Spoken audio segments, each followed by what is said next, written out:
আসসালামু আলাইকুম প্রিয় ভাইয়েরা। বাংলাদেশ গভর্নমেন্ট বর্তমান গভর্নমেন্ট কী করতেছে আসলে আমরা বুঝতে পারতেছি না। যা করতেছে হয়তো ভালো কিছুই করবে, কিন্তু এই যে বিদেশে যেসব সাংবাদিকরা ছিল, যেমন সাংবাদিক ইলিয়াস, তারপরে অ্যাক্টিভিজম করতো যে ফিনাকি দাদা, কনক সরোয়ার, মুশফিক ভাই অলরেডি আইসা পড়ছে, খুব ভালো লাগলো তাকে দেখে। এইভাবে যেসব সাংবাদিকরা দেশের বাইরে ছিল এত বছর ভুক্তভোগী, তাদেরকে কেন দেশে ফিরিয়ে আনা হচ্ছে না, এই জিনিসটা আমি ভাবতেছি। অনেকে বলতেছে যে দেশে তারা আসে না কেন। তারা আসে না, তারা সেই দেশে আছে অ্যাসাইলাম, ওই দেশে অ্যাসাইলাম নিয়ে আসে, এই নিরাপত্তার বেষ্টনীতে আছে ওই দেশের গোয়েন্দা বিভাগের। তো তাদেরকে যদি এই দেশের থেকে না বলা হয় যে আপনারা চলে আসেন, আপনাদের এখন আর নিরাপত্তার দরকার নেই, এবং ওই দেশের প্রশাসন বলবে যে আমরা তাকে নিরাপত্তা দিব, আপনারা তাকে ছেড়ে দেন, এবং পাসপোর্ট দিবে, ভিসা দিবে, এগুলো তো কিছুই করতেছে না। তার মানে কি, ডাল মে কুছ কালা হয়। এই সরকারের ভিতরে কিছু লোক ঘাপটি মেরে বসে আছে, যারা এখনও ইন্ডিয়ার পারপাস সাফ করে। কারণ যাদের নাম বললাম এরা সবাই কিন্তু ভারত বিরোধী। আর ভারত বিরোধী মানেই বুঝতে হবে যাদের বিরুদ্ধে ন্যূনতম দেশপ্রেম আছে, তারাই এখানকার ভারত বিরোধী। খাস করে এই যে নাম বললাম এরা। তো এদেরকে ফিরিয়ে আনা যথেষ্ট, আমি মনে করি খুবই দরকার এই মুহূর্তে। যে এখনও সাংবাদিকরা এখনও কিন্তু সেই উল্টাপাল্টা নিউজ করতেছে। এখন এই সরকারের পক্ষে আমি ভালো কোনো নিউজ দেখতেছি না।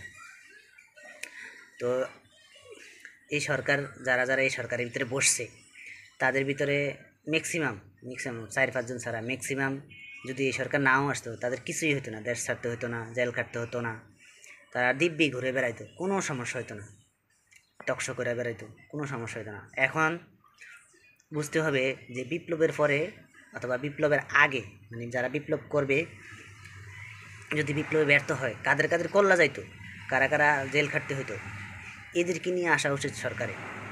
তাহলে তারা বিপ্লবের মর্যাদা বুঝবে।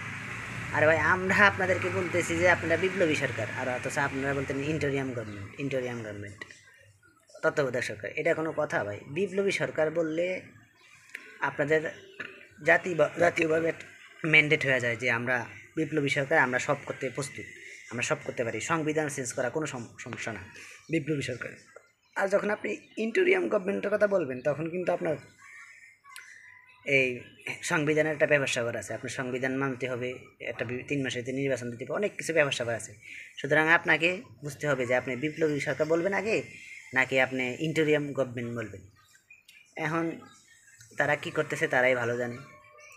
তাদের ভিতরে অনেক মন্ত্রী দেখলাম, অনেক মন্ত্রণালয় যারা পাইছে, তাদের কিছুই হইতো না, তারা এসি রুমেই থাকতো, এখনও এসি রুমেই আছে, এবং সরকার পতন না হলেও তাদের কিছুই হইতো না।